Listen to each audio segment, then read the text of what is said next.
Chi era Chinnici per lei, che l'ha conosciuto? Ma per me, come per tutti i colleghi che abbiamo lavorato con lui, io direi che è stato l'artefice di un modo nuovo di concepire il ruolo del magistrato istruttore a Palermo. Un uomo dotato di fortissimo impegno civile, di grande capacità organizzativa e soprattutto di tanto coraggio.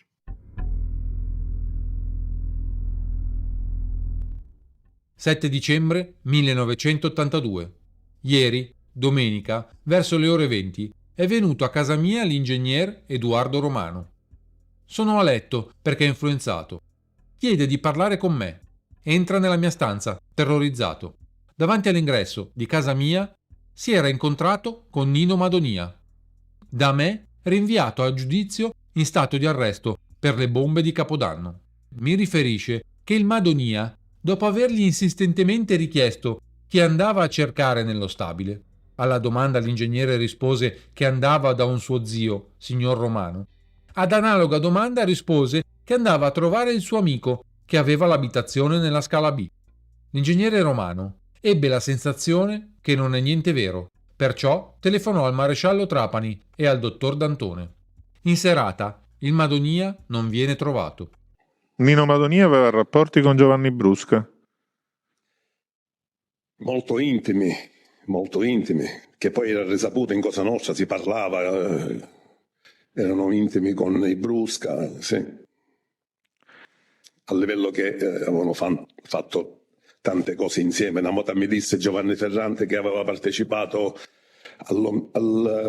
all'attentato di Chinnici, parlando in confidenza, perché con Giovanni Ferrante si parlava sempre, eravamo in buoni rapporti, abbiamo fatto l'omicidio Lima insieme, mi aveva detto che c'era pure Giovanni Brusca e Nino Madonia assieme con lui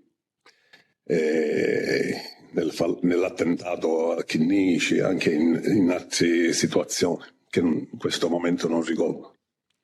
Nella trascrizione del verbale del 22 giugno del 2017, a pagina 39. Questa è una caratteristica tutta di Antonino Madonia, di fare andare a chiedere alla persona, vedere se non c'è, suonare il campanello. Sì. È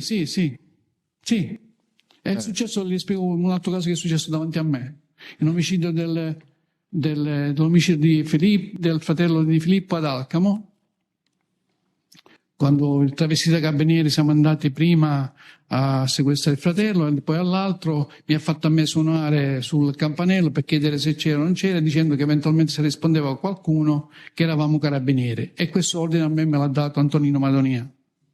Lei ha fatto un altro esempio in quell'occasione, se se lo ricorda?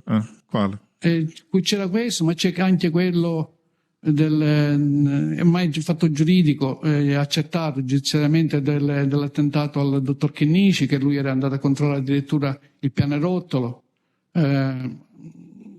Su questo era sul piano esecutivo, studiava tutto. Era andato proprio in casa, diciamo, non dentro la casa chiaramente, ma nel pianerottolo del dottore Chinnici. Questa è la risultanza di cui le parlo. E guardi, la strage del Tocchennese è ideata e realizzata sotto la sua guida.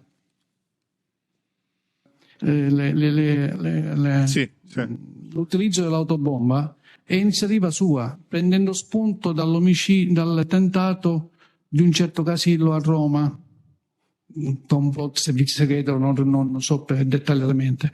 Quindi per farvi capire qual è diciamo, la capacità criminale del Madonia. Sì, lei dice aspetti, scusi, a questo punto, visto che ha completato quella risposta, l'utilizzo dell'autobomba in quale circostanza? A cominciare da quella del dottore Chinnici. Lei dice l'utilizzo della modalità dell'autobomba in genere, ho capito. È iniziativa di lui, cioè Madonia? Antonino Madonia, che l'aveva preso, dettomi da lui, dall'attentato commesso a danno di tale Cirillo a Roma. Va bene. Pubblico ministero. Pensò quando seppe di quel fatto? Cosa fece? Se lo ricorda quel giorno? Certo che me lo ricordo. Io mi trovavo in Thailandia, ero appena arrivato in Thailandia, dove mi ero recato per interrogare un trafficante di stupefacenti. Ho appreso la notizia per telefono, avendo telefonato a casa per comunicare che ero arrivato, e ho appreso di quello che era successo. È stato un fatto straziante e ancora più terribile per me, perché mi trovavo fuori da Palermo e non ero in grado di poter fare nulla, neanche di rendermi conto di quello che era accaduto. Diciamo, il grande merito di Rocco Chinnici è stato proprio questo, di aver capito che non si può lavorare, non si può fare attività istruttoria in materia di mafia senza una visione complessiva del fenomeno e senza che tutti coloro che vi lavorano siano fra di loro coordinati. E questo per Palermo è stato senza dubbio un fatto assolutamente nuovo.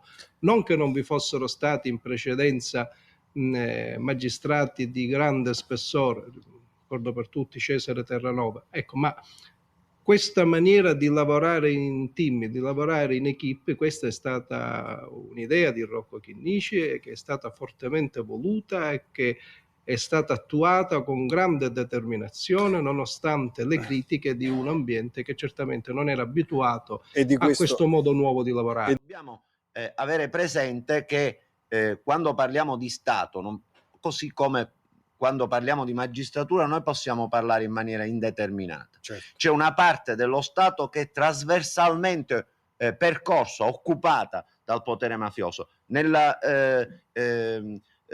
sequenza che abbiamo visto poco fa, registrata accanto al giudice Chinnici, stava seduto l'ex presidente della regione siciliana Mario D'Acquisto, il quale ha difeso fino a dimettersi da presidente della regione i cugini Salvo, poi condannati per associazione a delinquere di tipo mafioso, e l'aggio che come esattori percepivano dalla regione siciliana di gran lunga maggiore all'aggio di tutti gli altri esattori, e questo nel momento in cui Chinnici stava indagando e si apprestava ad emettere dei mandati di cattura nei confronti di questi personaggi dell'alta finanza siciliana. Questo è il punto cruciale della questione. Solo una opinione sul caso Ghassan e sul valore del suo contributo, delle sue testimonianze. Insomma, certamente sarà una persona ambigua e persona con multiformi contatti, con multiformi identità. Esiste però un dato di fatto: questa persona alcuni giorni o alcune settimane prima del massacro ha anticipato agli inquirenti le sue modalità. E questo è un fatto che, al di là di tutti gli esiti giudiziari, mi sembra incontrovertibile. In secondo luogo, parlare di persone, di gruppi come i Greco, come i cugini Salvo, a quei tempi non è la stessa cosa che parlarne adesso. A quei tempi i cugini Greco e i cugini Salvo erano in buona parte al di fuori dell'orizzonte delle indagini.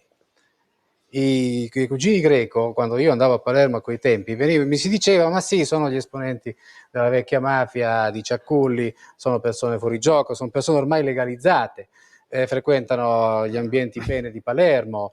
I cugini Greco allora avevano tranquillamente la patente, il porto d'armi, in una città in cui bastava molto poco per essere privati e dell'una e dell'altra. Ecco, i cugini Salvo venivano anch'essi ritenuti ormai completamente legittimati.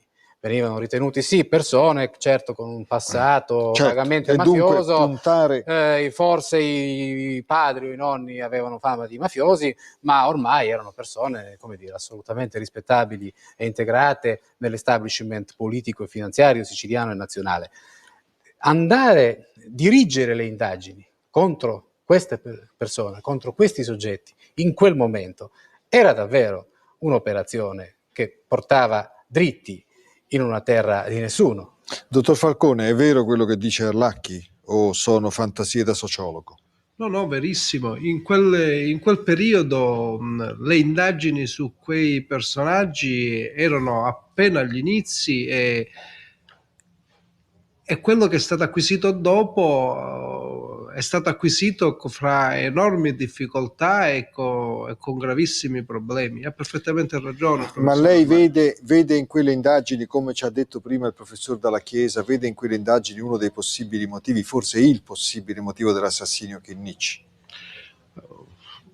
Guardi, per quel che è la mia opinione, io credo sì, è senz'altro possibile che Rocco Chinnici sia morto per un'azione preventiva, ma soprattutto è morto per la sua attività complessiva e soprattutto in un momento in cui si pensava che la sua uccisione avrebbe potuto portare il blocco di tutta una serie di attività istruttorie, cosa che per fortuna non è avvenuta. Io conosco bene il contenuto del diario, sia perché l'ho letto, sia perché Chinnici mi ha anticipato tante volte i temi che sono poi emersi in questo diario. Ora, esistono delle cose fondate, esistono delle deformazioni della realtà derivanti da uno stato psicologico di pressione in cui Chinnici si è trovato nell'ultimo tempo della sua vita. Era un uomo che a un certo punto sospettava davvero di tutti ed è perfettamente comprensibile. La cosa che si ricava da questo diario è un'altra ben più importante. Si ricava uno spaccato del funzionamento della giustizia a Palermo, del Palazzo di Giustizia di Palermo di quei tempi, che non è certo edificante.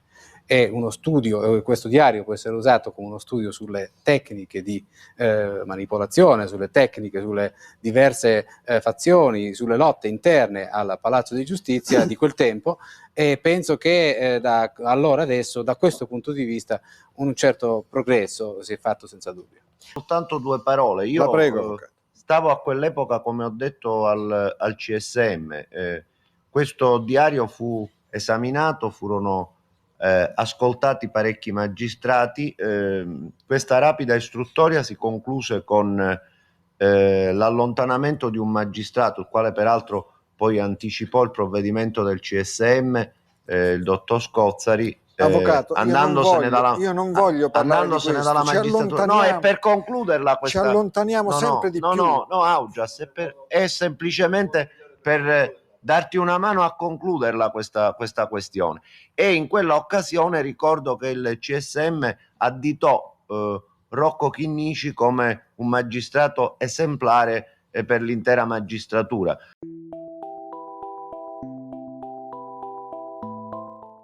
Nel 2002 la Corte di Assise di Caltanissetta, dopo un complicato iter processuale durato quasi 20 anni, condanna all'ergastolo come mandanti dell'attentato Raffaele Ganci, Antonio Geraci, Giuseppe Calò, Francesco Madonia, Salvatore Buscemi, Salvatore Montalto, Matteo Motisi, Giuseppe Farinella, e come esecutori materiali Antonino Madonia, Calogero Ganci, Stefano Ganci, Vincenzo Galatolo, Giovanni Brusca, Giuseppe Giacomo Gambino, Giovan Battista Ferrante, Francesco Paolo Anselmo. La volontà dell'omicidio Chinnici sembra riconducibile a quella dei Salvo, allora uomini necessari a Riina, per quanto in precedenza vicini a Bontate e Badalamenti. Perché per Riina i Salvo risultano incredibilmente liquidi e legati a doppio filo alla politica che conta.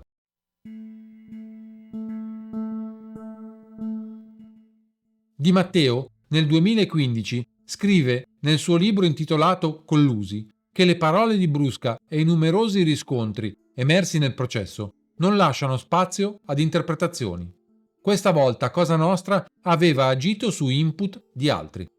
A dare il via era stato un vero e proprio potentato economico-politico, costituito da soggetti la cui autorevolezza criminale derivava dall'inserimento in un circuito esterno all'organizzazione mafiosa, e che pochi giorni dopo la strage di via Pepitone, esattamente il 4 agosto, Paolo Borsellino, al tempo giudice istruttore, indicò i due cugini Salvo ai magistrati nisseni, riferendo che Chinnici stava indagando in gran segreto su di loro.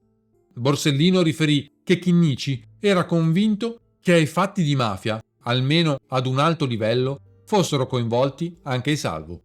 Borsellino pare avesse evidenziato come Chinnici fosse convinto che uccisioni come quelle di Mattarella, La Torre e il prefetto Carlo Alberto Dalla Chiesa avessero un forte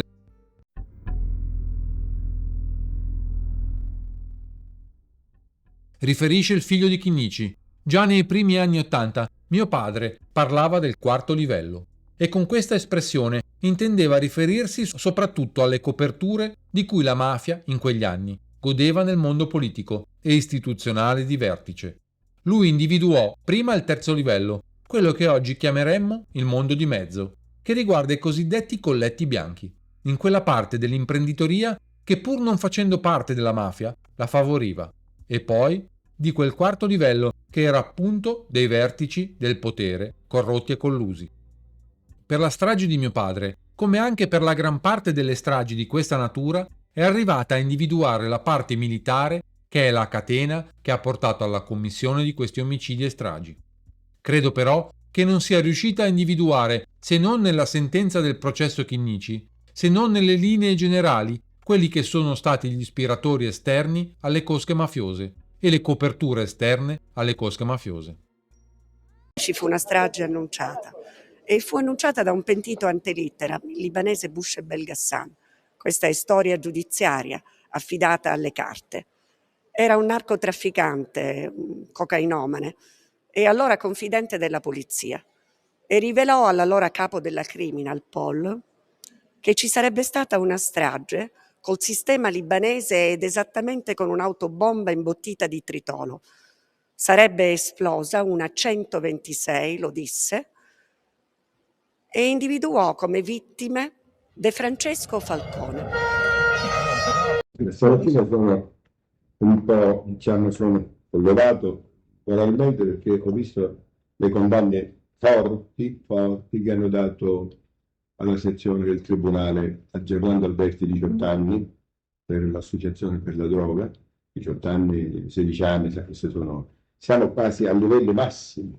Io parlavo dei giudici che hanno il complesso dei mini, ma io devo ricredermi, sono felicissimo di ricredermi perché con questa sentenza veramente il Tribunale di Palermo ha dimostrato che questo complesso non ce l'ha. Sì, ma io mi sono accorta studiando giurisprudenza dell'importanza enorme che magari dal di fuori non si può notare, che può avere il lavoro di un magistrato. Veda, si dovrebbe dire il giudice questo sconosciuto, si ricorda allora Alexis Ricardo del 1951, mi pare, scrisse l'uomo questo sconosciuto. Io dico il giudice questo sconosciuto. Bene, non voglio né romanticherie nemmeno che mai retorica, anche Pertini parla della solitudine di tutti, io dico sì che non è solo. Il giudice intanto non è mai solo perché ha i principi che lo guidano e questo gli danno forza, gli danno anche nei momenti brutti, perché nei momenti brutti se ne attraversa.